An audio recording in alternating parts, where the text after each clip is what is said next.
Seperti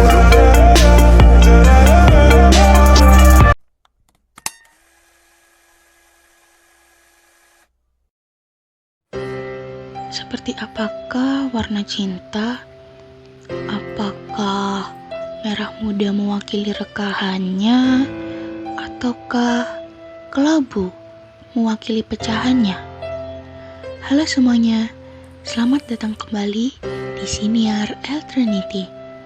Di episode ke-24 ini, saya, Nakita, akan membawakan kisah tentang cinta.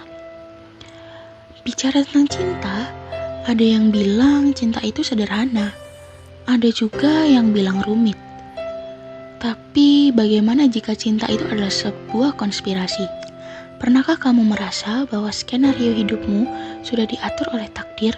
Bahwa ada sebuah konspirasi besar dalam alam semesta yang menentukan siapa yang akan bertemu, siapa yang akan bertahan, dan siapa yang harus melepaskan? Hari ini, kita akan membedah kisah itu lewat salah satu karya Firsa Besari, yaitu Konspirasi Alam Semesta. Suatu sore di Bandung, seorang lelaki kumal bernama Juang Astrajingga dipertemukan dengan Ana Tidae oleh alam semesta di sebuah lorong Palasari, tempat Juang biasa mencari buku-buku bekas dan langka.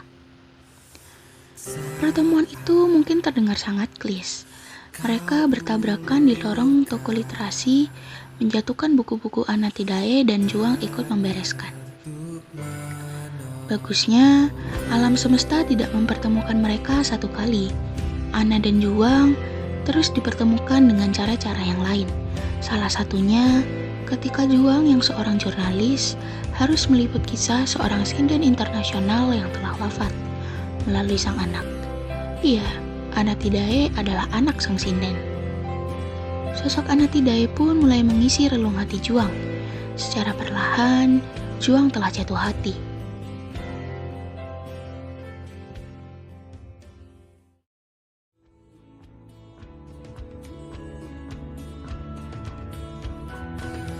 Secara perlahan pula, Ana dihadapkan pada pilihan antara Derry atau Juang. Dengan alasan yang cukup kuat, yakni Derry ketahuan berciuman dengan sahabat Ana sendiri, Ana pun mantap memilih Juang yang sedari lama menunggu kepastian. Bukan hanya alasan itu, Juang dipilih karena ia begitu sederhana dalam hal apapun, termasuk dalam hal mencintai Ana.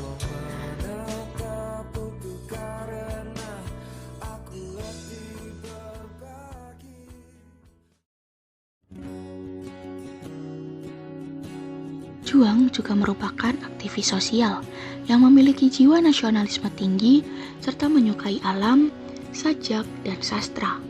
Sebenarnya, Juang dan Ana dipertemukan dalam situasi luka, di mana Juang terlahir dalam keluarga yang dicap kiri oleh rezim Orde Baru, lalu Juang memutuskan untuk pergi dari rumah dan mengejar mimpi dengan caranya untuk menjadi jurnalis. Begitupun Ana. Lukanya tak kalah lebar. Ana ditinggal sang ibu dan hidup menyimpan penyakit di dalam kepalanya.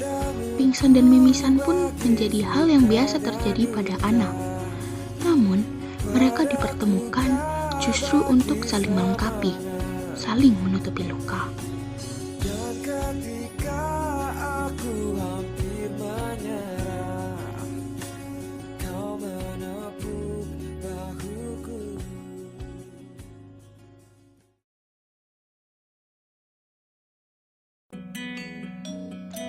Suatu waktu, Juang pernah pergi ke timur Indonesia untuk meliput sejarah Papua.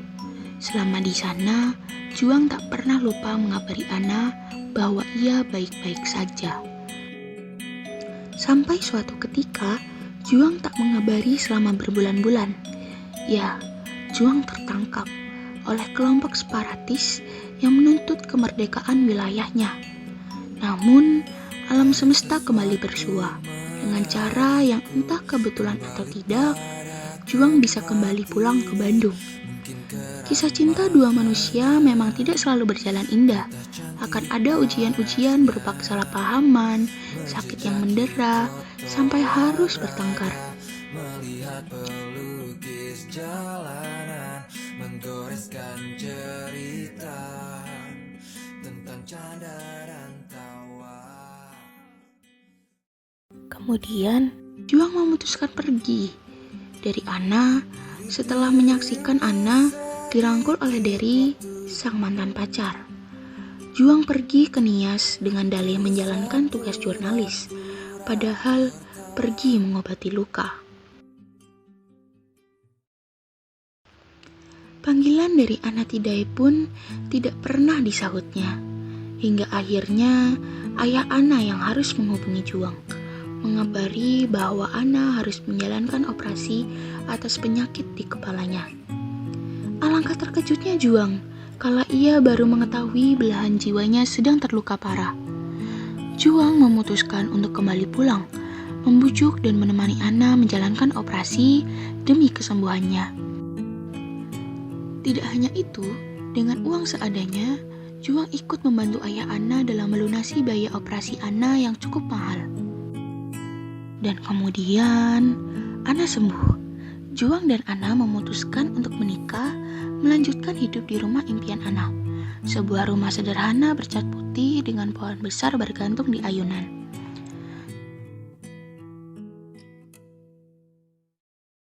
Tak lama itu, Juang harus pergi ke daerah Sumatera.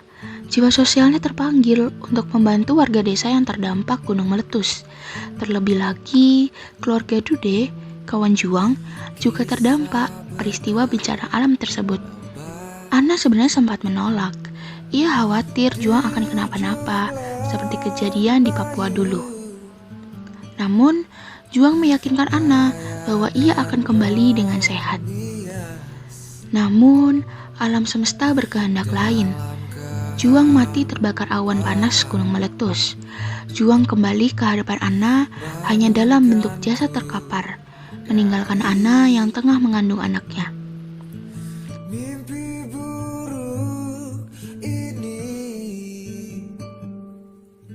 semesta membeku saat kau tak di sisiku.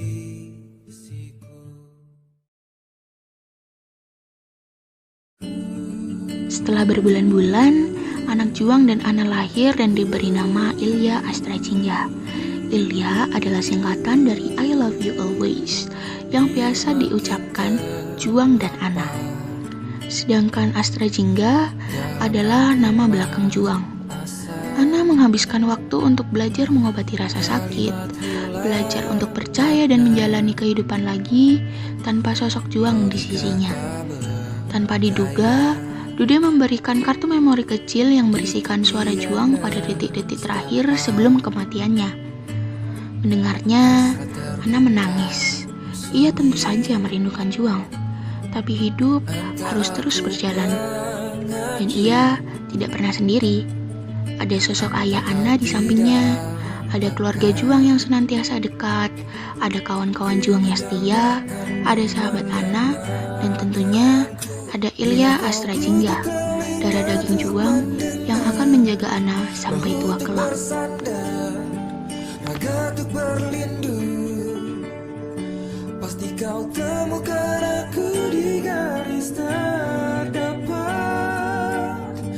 bertepuk dengan sebelah tangan.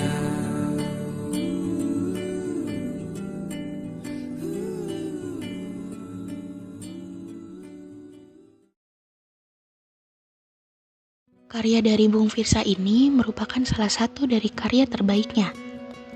Buku ini memiliki kelebihan seperti menceritakan kisahnya secara to the point, tanpa bertele-tele membuat pembaca dibuat penasaran untuk segera membaca bab demi bab. Buku ini berisikan kutipan-kutipan yang relate dengan kehidupan banyak orang.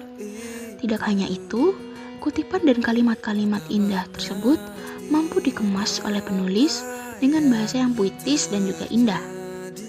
Cover buku yang sederhana namun menyenangkan untuk dipandang Dan buku ini bukan sekedar tulisan, tapi diiringi oleh lagu-lagu Bung Firsa yang bisa didengarkan melalui barcode.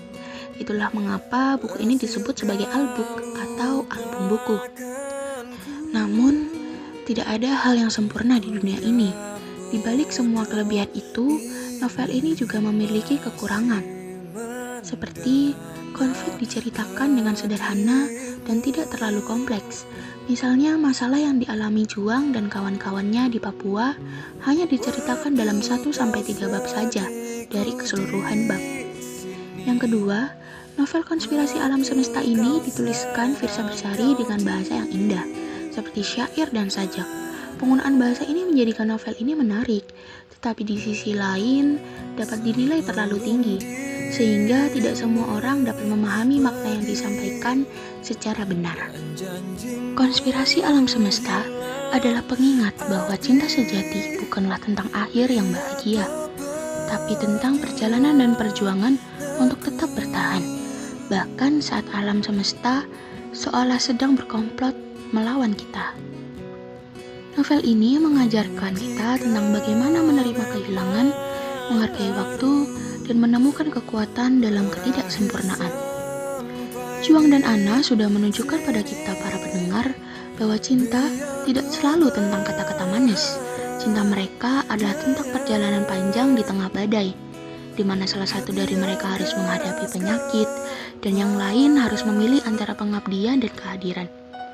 Setelah melihat semua luka dan tawa mereka, kita akan menyadari suatu hal. Cerita mereka adalah cerminan dari konspirasi paling menantang yang disusun oleh alam semesta. Sebuah skenario yang memaksa kita untuk bertanya, seberapa kuat cinta bisa bertahan saat dihadapkan pada perpisahan yang tak terhindarkan? Buku ini pas sekali untuk kamu yang sedang berada di fase mencari jati diri, belajar tentang mengikhlaskan, berjuang, dan memahami kompleksitas cinta di tengah tuntutan dunia nyata. Kita telah selesai menyelami konspirasi takdir Juang dan Ana. Amanat terbesar dari kisah ini adalah tentang kepercayaan. Percaya bahwa semesta selalu bekerja di waktu yang tepat. Percaya pada kekuatan syukur dan percaya untuk terus mengupayakan yang terbaik. Terima kasih banyak sudah mendengarkan dan menemani saya dalam perjalanan resensi konspirasi alam semesta ini. Ingatlah seperti kata Firsa, senja memang membawa kita kepada kegelapan. Namun, jika kita tahu cara bersyukur, banyak bintang dalam gelap yang menunggu untuk kita nikmati. Sampai jumpa lagi di episode berikutnya. Dadah!